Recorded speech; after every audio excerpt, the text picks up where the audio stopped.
पुराने जमाने की बात है।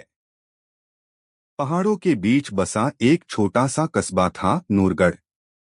यहाँ के लोग मेहनती थे, मगर उनके दिलों में एक अजीब सी बेकरारी थी। हर कोई अपनी किस्मत बदलने के पीछे भागता, मगर कोई खुद को नहीं बदलता था। हर गली में अल्लाह का नाम तो था, मगर हर दुआ में सिर्फ दुनिया मांगी जाती थी। कस्बे से बाहर एक पुराना किला था, जिसके साए में एक छोटी सी झोपड़ी थी। वहीं रहता था दरवेश जरीन, एक अजनबी जो सालों पहले आया था और फिर कभी कहीं गया नहीं।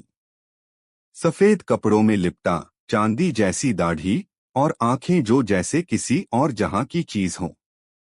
लोग उसे खामोश दरवेश कहते थे, क्योंकि वो बोलता बहुत कम, बस मुस्कराता था। कहा जाता था, वो रातों को किले की दीवारों से बातें करता है। कभी कोई उसे हंसते देखता, कभी रेत पर कुछ लिखते हुए। कुछ कहते वो दीवाना है, कुछ कहते वो अल्लाह का वली है। नूरगढ़ में 3 भाई रहते थे, अजीम, हारिस और राशिद।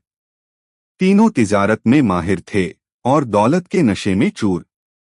उनका मानना था, इंसान की इज्जत सिर्फ तब होती है जब उसके पास सिक्कों की खनक हो। अजीम अक्सर कहता, हमने खुद अपनी तकदीर लिखी है, किसी दरवेश या रब ने नहीं। एक दिन उन्होंने तय किया, इस खामोश दरवेश को आजमाते हैं। देखते हैं इसकी खामोशी में कितना इल्म है। अगले दिन वो किले के नीचे पहुंचे, अपने साथ एक थैला लेकर। थैले में रखे थे कीचड़ से लिपटे कुछ तांबे के सिक्के, जो ऊपर से सोने जैसे चमकते थे। हारिस बोला, इसको देंगे और देखेंगे कि क्या ये पहचानता है सच्चाई। उन्होंने झोपड़ी के पास रख दिया वो थैला और छुपकर देखने लगे। कुछ देर बाद जरीन बाहर आया, बालों में हवा, हाथ में तस्बीह। उसने थैला देखा, खोला और फिर कुछ पल चुप रहा। फिर उसने मुस्कुराकर वो सारे सिक्के उठा लिए और पास बहती झरने में डाल दिए। तीनों भाई दंग रह गए। हारिस बोला, पागल है ये, सोना फेंक दिया।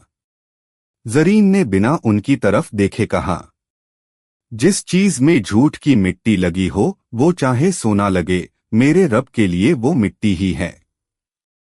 उनकी हंसी थम गई, मगर अहंकार अभी बाकी था। अगले दिन वो फिर आए, इस बार साथ में एक झूठा इल्जाम लेकर। उन्होंने पूरे कस्बे में ऐलान किया, दरवेश ने चोरी की है।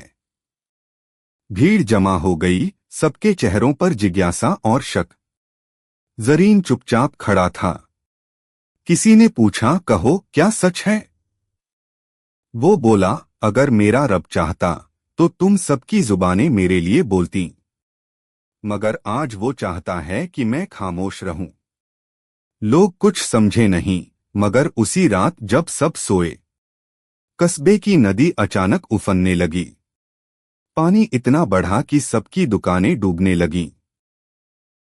सिर्फ वो झोपड़ी थी जो सूखी रही। सुबह लोगों ने देखा, वही नदी किनारे एक लकड़ी का संदूक बहकर आया था।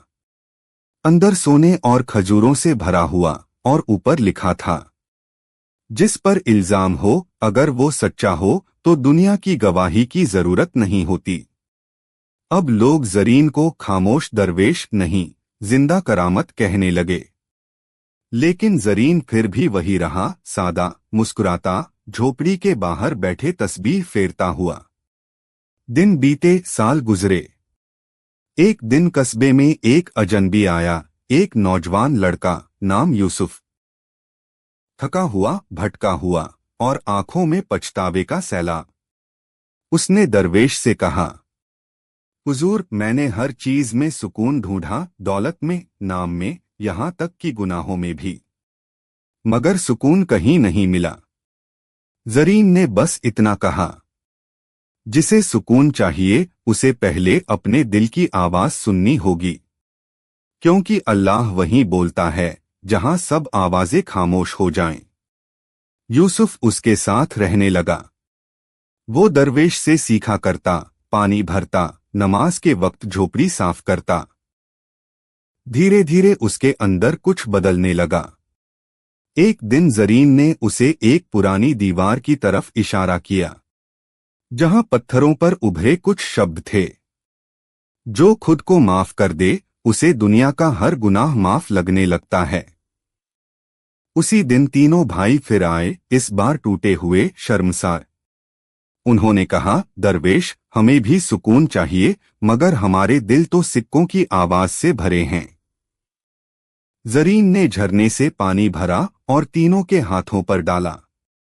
फिर बोला, अब अगर तुम्हें सिक्के सुनाई दें तो समझना तुम्हारे दिल अभी भी सूखे हैं। अगर सिर्फ पानी की सुकून भरी आवाज सुनो तो समझना रब ने तुम्हें धो दिया। तीनों के चेहरे से जैसे बोझ उतर गया। राशिद की आंखों में आंसू थे। अजीम बोला, हुजूर, आपने हमें बदल दिया। जरीन ने बस कहा, नहीं, मैंने नहीं, तुम्हारे रब ने तुम्हें तुम्हारे अंदर से मिला दिया। कुछ साल बाद झोपड़ी खाली मिली। लोग कहते हैं दरवेश कहीं चला गया, या शायद वो हवा बनकर हर उस दिल में बस गया जो सच्चाई ढूंढता है। उसकी जगह अब एक छोटा सा पत्थर रखा है, जिस पर आज भी बारिश के बाद हल्के से शब्द उभर आते हैं। तकदीर उसी की बदलती है जो खामोशी में खुद को सुनने की हिम्मत रखता है। क्या यूसुफ दरवेश की जगह लेता है?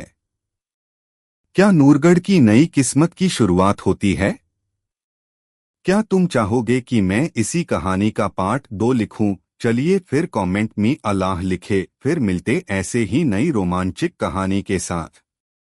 दुआ में याद रखिए। अल्लाह हाफिज। अस्सलामु अलैकुम।